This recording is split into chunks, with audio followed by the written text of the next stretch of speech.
Hello, welcome to the tutorial video of NLP Suite Ganson Word2Vec. Word2Vec is one of the word embedding techniques in the natural language processing.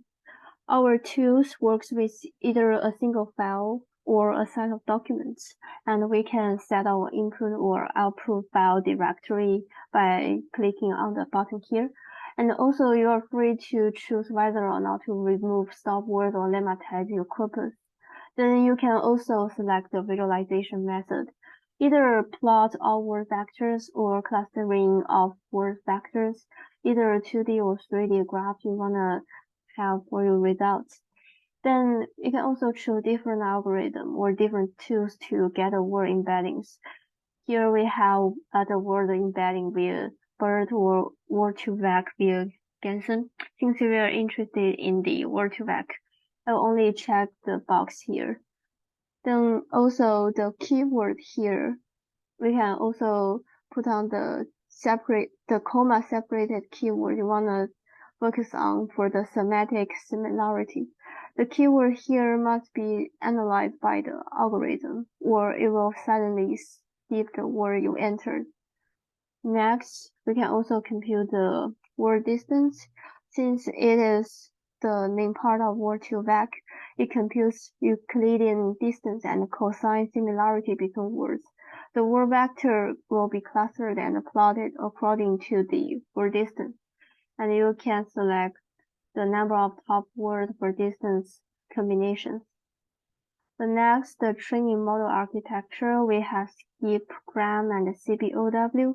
CBOW is the continuous distributed representation of context are combined to predict the target word. While in the skip-gram model, the word is used to predict the context. Generally, the CBOW is much faster and slightly better accuracy for the frequent words. However, the skip-gram produces more accurate results on large datasets. Then we'll move on to the parameters that can be used to modify your Word2Vec output. And in GUI, we have 3 parameters. The first one, the vector size. The vector size is the dimensionality of resulting word vectors. Generally, word vector with more dimensions give better results. We can go up to 300 dimension and 200 is the default value, which is already good to compute. The window size determines how many words come before and after a given word. The distance varies depending on what you are interested in. Large window size allows you to capture more context, and the small window size captures more about word itself. The last one, setting a minimum count, allows you to ignore all words with total frequency lower than this. Don't make it too big, since it may filter out all words in your corpus. The last thing, you are free to choose whether or not to open the output files or create the charts, and you can select the type of chart you want. Then you click on Run and will get a result of the Word2Vec. Let's take a look at the output files. There are altogether 6 files. First, we look at the most visually appealing ones, the both HTML ones. Double-click and open them. The difference between this, the more complicated one, and this, the less complicated one, stems from the name. Here, with the file ending in something words.html, it will have each dot annotated, while the other does not. How should you visualize these words? One way is to use the mouse to make a small square and Plotly will automatically zoom in. For instance, in the left upper corner, it shows that the similarity of the ancient pronouns in a 2D space.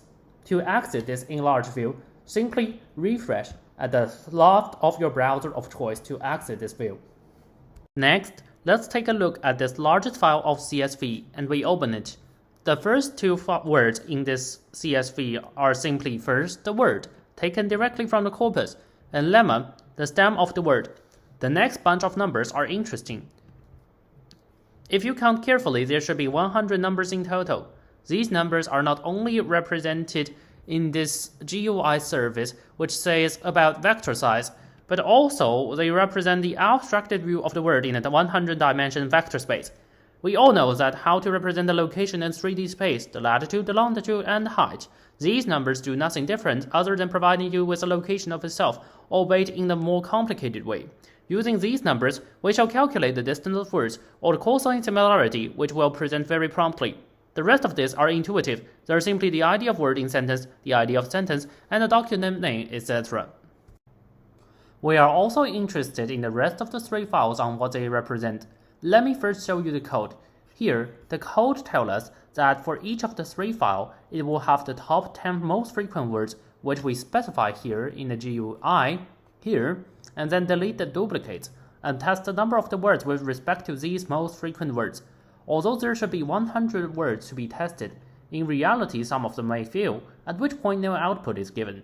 In both TSNE and Euclidean distance and minimalized distance tend to reflect a closer relationship, as we shall see in the small value of zo and zai, which both means ancient pronouns. While in cosine similarity, however, a larger value reflects a higher similarity, which you shall also see in this z and zai example.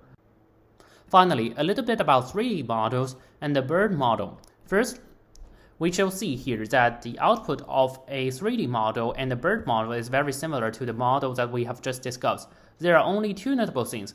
First of all, the BERT will take longer to compute and open, and if you do not select in the corpus here to aggregate these vectors, then it will not automatically aggregate and it will take a longer time. Secondly, for the 3D model, you should see that they take also longer to compute. Moreover, they may take a long time to open. However, to view it, simply drag along the graph to view and always refresh to go back. Be patient and enjoy your time in exploring the results of the corpus. Thanks for your listening to this tutorial.